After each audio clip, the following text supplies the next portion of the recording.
आत्ताच कोकण पदवीधर निवडणुकीच्या मतदान आता पार सकाळपासून 7 ते संध्याकाळी 6 पर्यंत हे मतदान होणार आहे आणि महायुतीचे उमेदवार म्हणून सन्मान्य निरंजन वसंत डावखरे हे कोकण पदवीधरांच्या प्रतिनिधित्व करण्यासाठी इथे उभे आहेत आणि गेली 12 वर्ष त्यांनी ह्या मतदारसंघामध्ये पदवीधरांच्या प्रश्नासाठी ज्या पद्धतीने ते लढले, त्यांच्या विकासासाठी जी काही निधी त्यांनी कोकणामध्ये वापरली किंवा दिली, त्याच्यामुळे आज ही पूर्ण निवडणूक ही एकतर्फी आहे।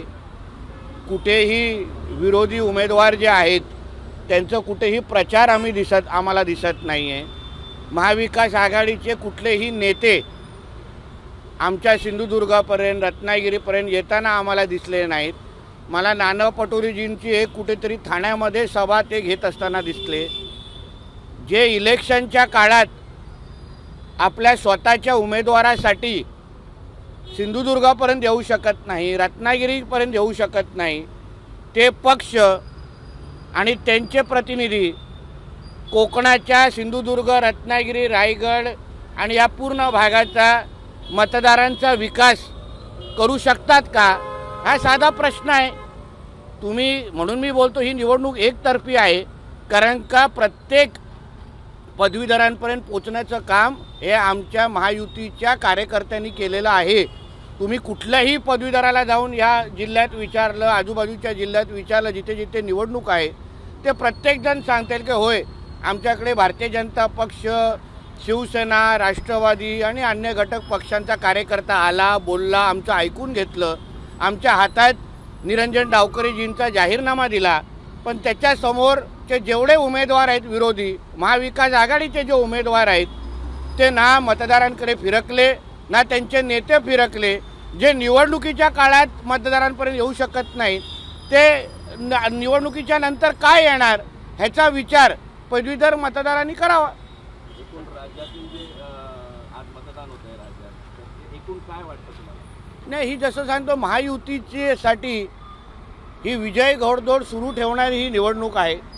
जिथे जिथे पदवीधरांची निवडणूक आहे तिथे मी स्वतः फिरलेलो आहे, नाशिक सोडून, तर तिथे महायुतीच्या बाजूनी वातावरण आहे।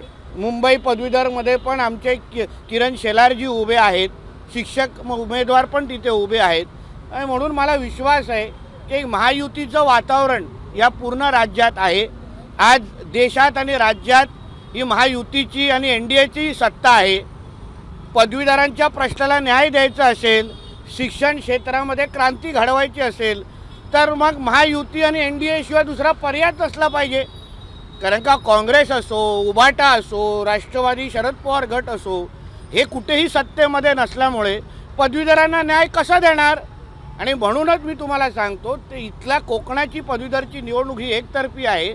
निवडणूक मानसिक दृष्टिकोनातून महाविकास आघाडीचे उमेदवार हरलेले आहेत आणि म्हणूनच ते मतदारांकडे फिरकलेले नाही आहेत।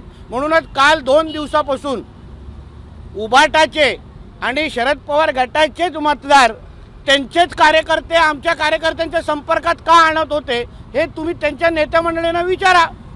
अगर त्यांचे उमेदवार एवढे उजवे आहेत, त्यांनी खरंच त्यांच्यासाठी मतदान करावं, तर मग त्यांनी या पद्धतीने त्यांनी मग आमच्या संपर्कात त्यांचे मतदार का आणत आहेत हा प्रश्न त्यांनी विचारला पाहिजे।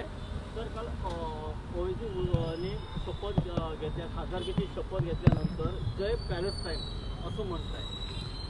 पाकिस्तानच्या संसदेमध्ये कोणी जय श्रीरामचा नारा दिला असता, वंदे मातरमचा नारा दिला असता तर तो जिवंत त्या संसदेच्या बाहेर येऊ पण शकला नसता।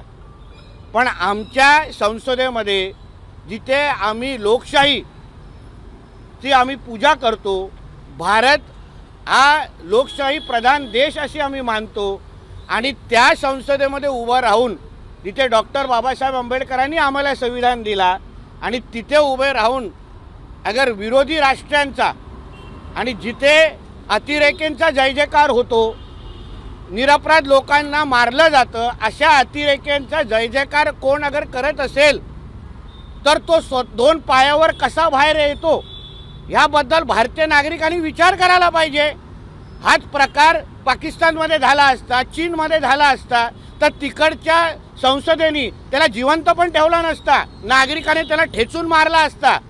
ओवेसीला सांगतो, तुझ्यामध्ये खरंच हिंमत असेल ना, भर चौकात ये, तुला काय भारतीयांची आणि हिंदू राष्ट्राची काय ताकद आहे हे आम्ही दाखवायला तयार आहे। अशा ओवेसीची जीभ छाटून खरं म्हणतं भर चौकात त्याला उभं करायला पाहिजे। आणि हे कोण अगर छाटणार असेल तर त्यांनी माझ्याकडे यावं आणि पारितोषिक घेऊन जावं। शाहू महाराजांना मरणोत्तर भारतरत्न द्या अशी मागणी हसन मुश्रीफ यांनी पंतप्रधानांकडे केली। अतिशय योग्य मागणी आहे।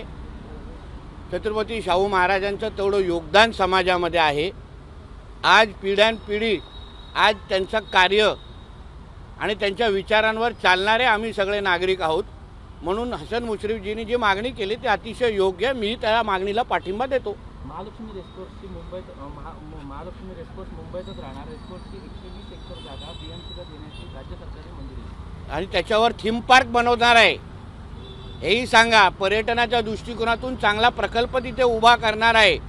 मुंबईला अजून पर्यटक दृष्टिकोनातून महत्त्व मिळवण्यासाठी, मुंबईला आंतरराष्ट्रीय दर्जा मिळवण्याच्या दृष्टिकोनातून आमच्या राज्य सरकारने घेतलेलं हे कौतुकाचं पाऊल आहे। अमोल मिटकर यांनी एक विधान केलं आहे की आगामी काळात महायुती एकत्रित लढण्याबाबत शंका व्यक्त केली आहे। एक लक्षात घ्या, अमोल मिटकरी हे रिमोट कंट्रोलवर चालणारा व्यक्ती आहे। मी रिमोट कंट्रोलवर चालणाऱ्या व्यक्तीबद्दल बोलण्यापेक्षा थेट रिमोट कंट्रोलशी बोलीन, तेव्हा त्याचं उत्तर भेटेल। सर, याला जोडून एक प्रश्न आहे। महायुतीची विधान परिषद, महायुतीला मनसेची जी आहे ती विधान परिषदेत साथ असणार आहे का? पण संदीप देशपांडे असं म्हणाले की विधान परिषदेला कुणाला मतदान करायचं याचा आदेश काही आम्हाला आला नाही, आम्हाला वाटेल त्याला आम्ही मत देऊ। बघा, कोकणातली जी कोकण पदवीधर मतदारसंघ आहे ह्याला तर मनसेनेचा आम्हाला पूर्ण पाठिंबा आहे।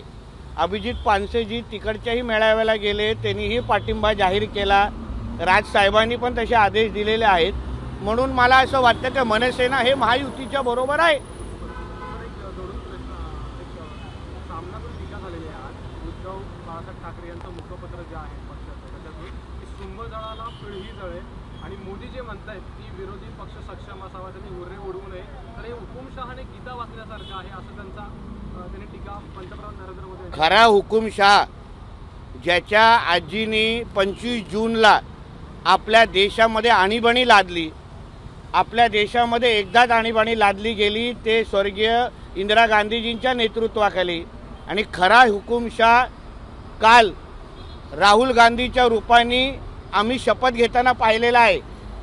म्हणून संजय राजाराम राऊतला सांगेन, तुझ्याकडे तू आतापर्यंत उद्धव ठाकरेच्या पगारावर होतास, नंतर पवार साहेबांच्या पगारावर गेला, आता आमची खात्री झालेली आहे की तू आता काँग्रेसच्या पगारावर चालणारा त्यांचा कामगार आहे। म्हणून काँग्रेसची जरा थोडी कमीच चाटली, पाय थोडे कमीच चाटले तर महाराष्ट्राचं भलं होईल। कारण का हुकुमशाही कोण करतं हे अगर तुला इतिहास माहिती असेल, पत्रकारिता खरा अगर तुला कळलं असेल तर भारताच्या इतिहासामध्ये एकदाच ज्यांनी आणीबाणी लावली त्यालाच आपण हुकुमशाह म्हणू शकतो। आमचे आदरणीय मोदीजी हे लोकशाही पुरस्कर्ते आहेत, म्हणून तर त्यांनी संविधानाला डोक्यावर लावून नतमस्तक झालेले आहेत।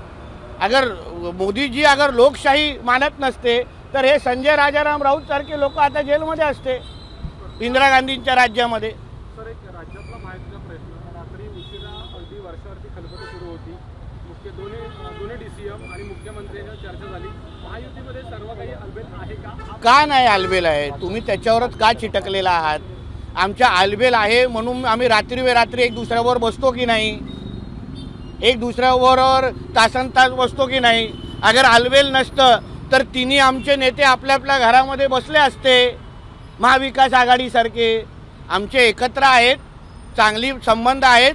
किती चांगले संबंध आहेत ते तुम्हाला सिद्ध करायचं असेल तर पुढच्या वेळी आमच्या मुख्यमंत्र्यांना, उपमुख्यमंत्र्यांना तुम्हाला त्या बैठकीमध्ये बसवायला सांगतो। एबीपी माझा, उघडा डोळे बघा नीट।